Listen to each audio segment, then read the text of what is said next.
Olá, queridos irmãos e irmãs, graça e paz de Cristo Jesus vos sejam multiplicados neste momento.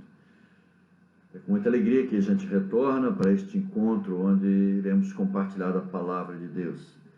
Depois de apresentarmos aí nossos louvores, a nossa adoração, agora vamos ouvir a voz da palavra de Deus e o que Ele tem para nós.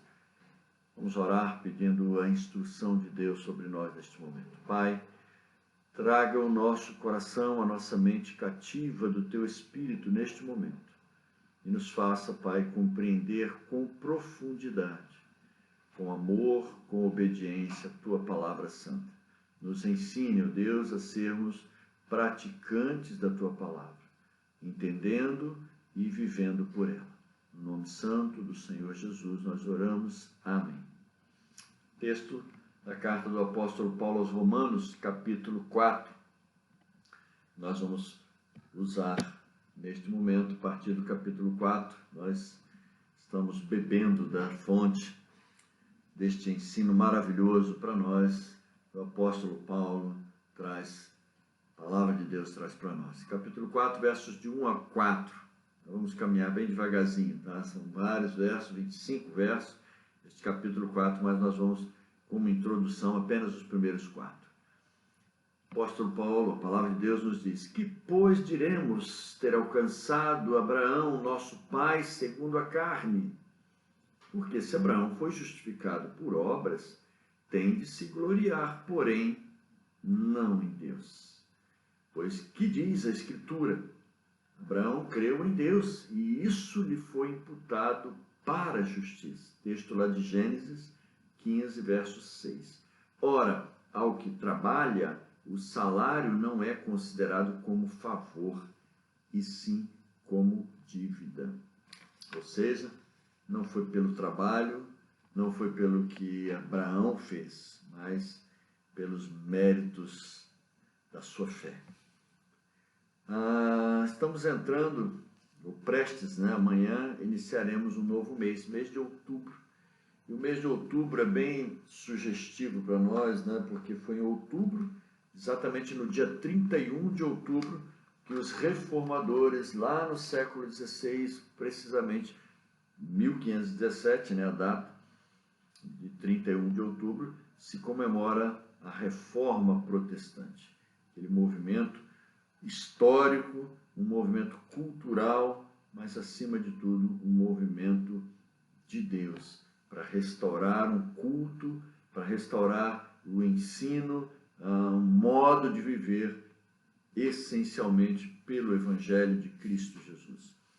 Este tema, justificação pela fé, ele foi um dos pilares no movimento da Reforma, porque a igreja dominante da época, a igreja cristã apostólica romana, ela tinha se corrompido totalmente. A gente conhece a história lá do século IV e V, quando Constantino, como imperador, tornou a igreja cristã como oficial do império. E a partir daí, o período da Idade Média foi dominado por muitas doutrinas heréticas que entraram na igreja. E os reformadores, aliás, antes da reforma, um movimento chamado Reforma, houve um movimento chamado Pré-Reforma.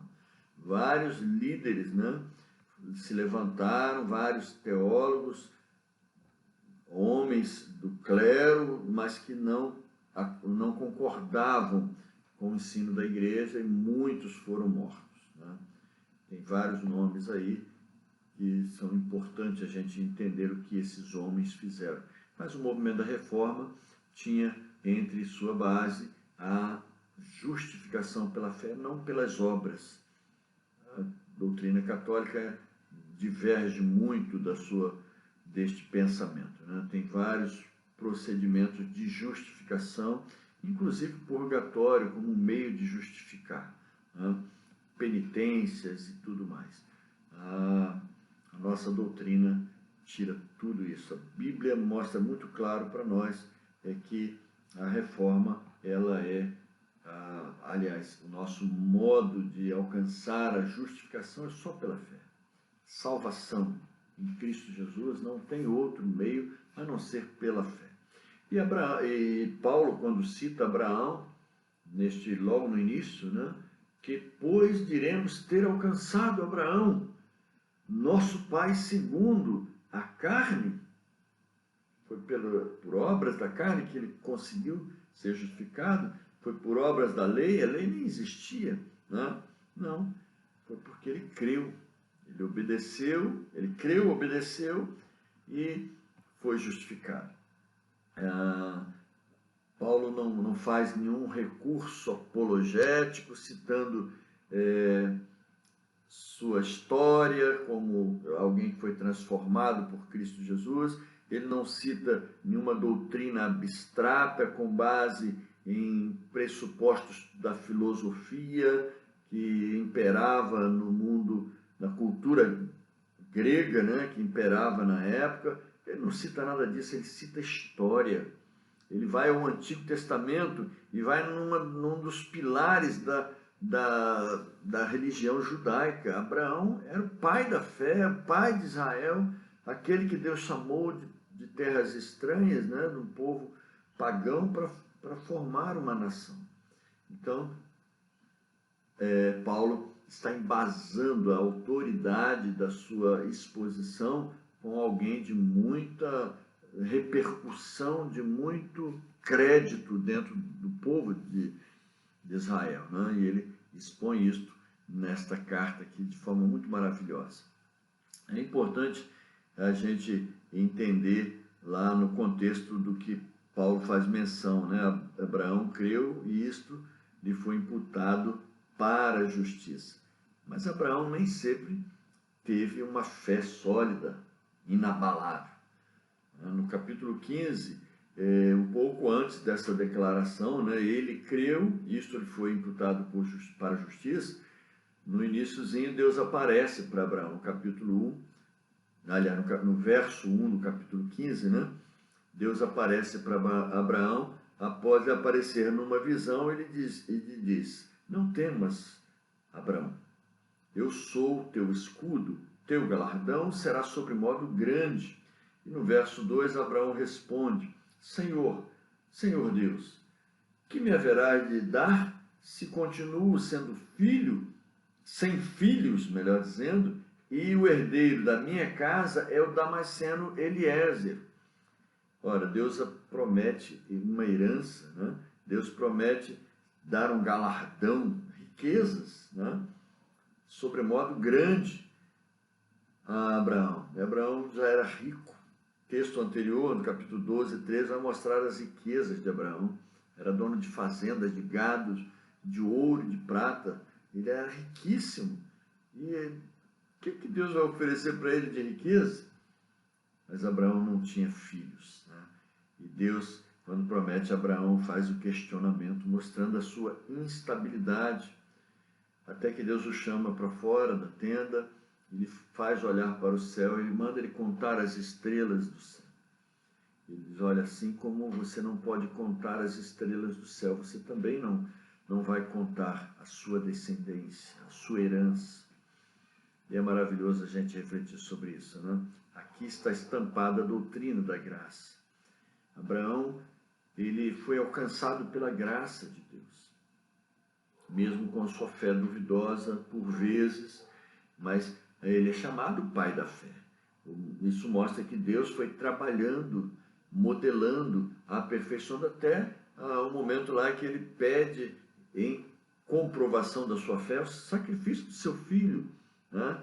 Depois que o filho tinha nascido, já estava um garoto, Deus pede a Abraão, sacrifica lá no monte Horebe, vai lá e sacrifica o teu filho. E Abraão, ele confiou plenamente em Deus, já estava com a sua fé mais amadurecida, né? E ele vai sabendo que Deus era suficiente para ressuscitar o seu filho, se Deus o levasse, se houvesse realmente o sacrifício. Ele já estava idealizando isto, né? Deus é suficiente para trazer o meu filho de volta, e ele cumpre. Abraão, ele é chamado pai da fé, mesmo tendo momentos de uma fé duvidosa ou de insegurança das promessas de Deus. voltando a falar sobre a reforma no século XVI, né? O sola fide, que a gente já ouviu falar, é as 5 solas, né? Sola gratia, sola scriptura, sola fides, solo Christus e soli Deo Glória. 5 solas, né?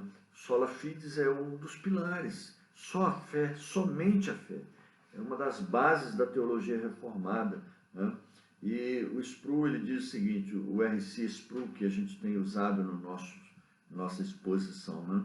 Qualquer pessoa que desafia a sola fide, somente a fé, essa doutrina, qualquer pessoa que desafia não pode fazê-lo e legitimamente ser considerado evangélico, pois a justificação pela fé somente é o próprio coração do evangelho. Que coisa, né? Você crer no que Cristo fez é essencial. Não colocar nenhuma outra coisa como acessório na obra de Cristo, não. Não tem que eu vou fazer, não tem minha esmola que eu vou dar, não tem minha caridade, não tem meu dízimo, não tem minha oferta, não tem minha oratória, não tem minha inteligência, nada disso vai acrescentar meu crédito diante de Deus. E ele diz ainda, o Sproul, né? Se adicionarmos 1 grama de nossa justiça como confiança própria, estaremos repudiando o Evangelho. Eu creio que citei recentemente, e vou repeti-lo porque é muito próprio, uma experiência que eu tive no discipulado, onde, depois de várias aulas, de vários ensinamentos, eu perguntei à senhora, a senhora crê em Jesus como seu único e suficiente Salvador? Crê na obra salvífica de Cristo? Creio. Creio sim, ele é o meu Salvador. Inclusive, quando eu vim para aqui, para Nova Friburgo, né, e ela estava, isso foi discipulado lá em Nova Friburgo, quando eu vim para aqui, eu vendi tudo que eu tinha, eu deixei tudo que eu tinha emprego, eu tinha boa qualificação política e no Estado, e tinha um bom status social na zona sul do Rio de Janeiro. E eu vim para aqui porque eu queria repartir com as pessoas. Eu comprei isso aqui e comecei a repartir com as pessoas, porque eu queria ver as pessoas felizes. E quando ela terminou sua exposição, eu falei para ela, mas a palavra de Deus diz que nada disso é válido. Nada do que fazemos é válido para efeito de salvação. As benevolências, as atitudes boas, elas são fruto, elas são resultado da minha fé. Mas, para eu ser salvo, eu preciso de depositar minha confiança totalmente na obra de Cristo Jesus, no que ele fez no madeiro. É interessante o que o Sproul ele faz uma colocação em relação ao culto do Antigo Testamento. No Antigo Testamento, o sumo sacerdote, uma vez por ano, ele ia ao santuário e lá, após imolar do lado de fora, no propiciatório, o cordeiro, ele levava o sangue para aspergir sobre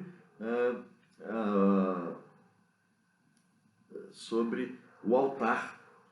O sangue era aspergido sobre o altar.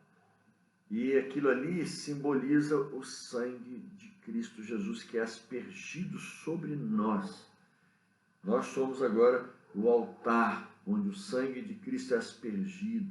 E quando Deus nos olha, ele nos vê através do sangue de seu Filho Jesus. Isto é justificação pela fé somente. Você crê nisso. Não há nada em mim, não há nada em você que mereça ou que justifique ou que torne habilitado a receber bênção. Aquela senhora, ela ainda precisa ser amadurecida quanto a isto, né? Para entender que a obra de Cristo é suficiente. Nada do que eu fiz, nada do que eu faça ou irei fazer pode tornar-me mais digno diante de Deus, né? Voltando lá à reforma do século XVI, que é muito interessante a gente ver a relação desse tema com a reforma, né? O Concílio de Trento, isso foi na Itália, o concílio da Igreja Romana, né, da Igreja Católica, nos meados do século XVI, foi onde a Igreja Católica Romana reuniu o seu clero, a sua liderança, os seus padres, né, para discutir os pontos atacados pelos reformadores. Eles queriam agora fazer a contra-reforma. Houve a reforma protestante e o Concílio de Trento ele é chamado também de contra-reforma. Ou seja, os propósitos, as propostas, os temas para combater o pensamento dos reformadores, né? Lutero, João Calvino e outros mais que vieram naquele contexto. Neste concílio de Trento, né, entre os vários documentos que foram formulados ali nas sessões daquele concílio, um deles foi rico dos ensinos, ou do texto, né? Não dos ensinos, mas do texto de Tiago 2,24. O que diz Tiago 2,24? Carta do apóstolo Tiago. Verificais que uma pessoa é justificada por obras e não por fé somente. Muito contra tudo o que nós falamos até agora, contra o que o próprio texto de Romanos, né, parece chocar-se. E aí o Sproul ele faz uma colocação bem legal. Ele diz assim, ele foi professor de filosofia, e ele disse que um dos mecanismos para auxiliar os seus alunos a entender os pressupostos da filosofia, dos filosóficos, né, era entender o questionamento que os filósofos estavam procurando responder. Qual era o questionamento que o filósofo tal está respondendo? Então, a partir daí, ficaria fácil entender o pensamento e os pressupostos daquele filósofo. Da mesma forma, Sproul aplica isso à escritura, e é bem interessante procurar saber qual é o questionamento que Paulo e Tiago estão procurando responder. O apóstolo Paulo está procurando mostrar aqui a suficiência da obra de Cristo, o Evangelho. E ele diz lá no início da carta, eu não me envergonho deste Evangelho, porque ele é o poder de Deus. Tiago, ele está querendo mostrar o valor das obras.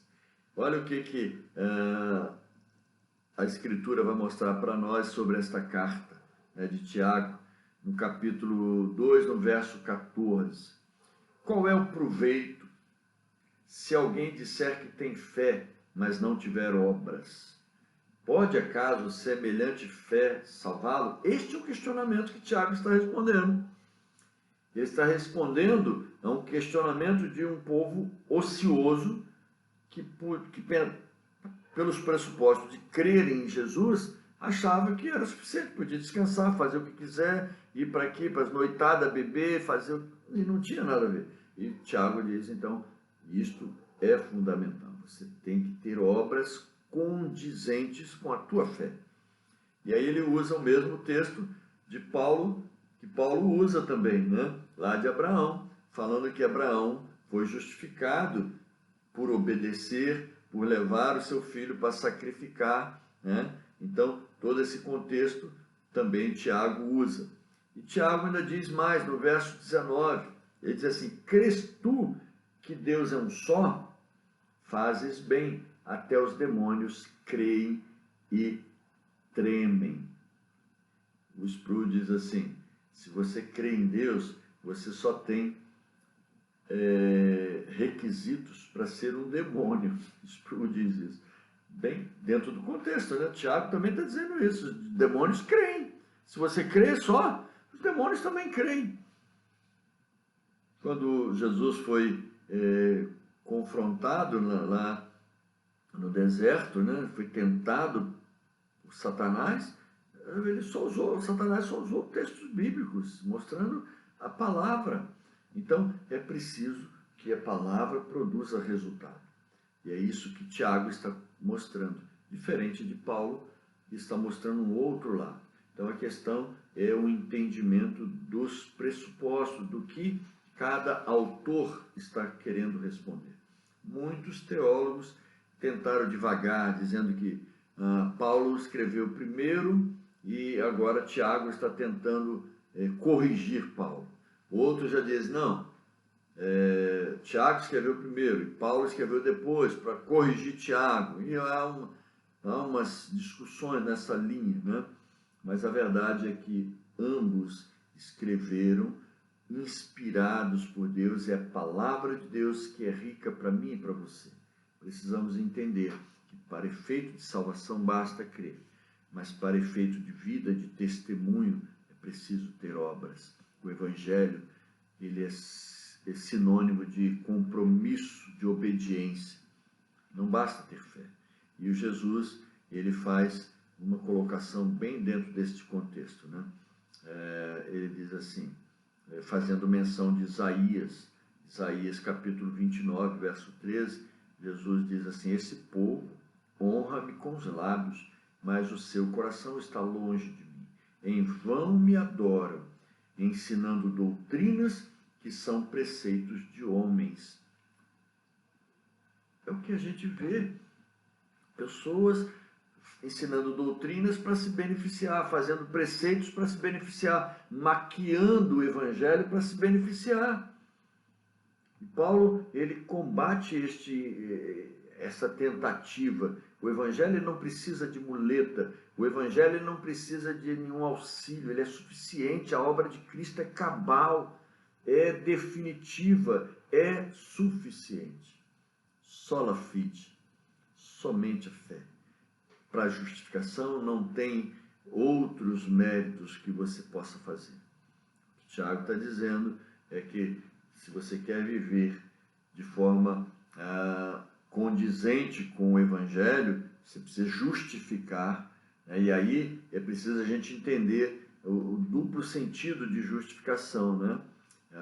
A justificação, segundo Sproul, ele tem dois sentidos na Bíblia. O primeiro, de ser declarado justo por Deus. E Paulo coloca isso de forma muito clara. A segunda é a demonstração da verdade de uma afirmação. O que Tiago está colocando, né?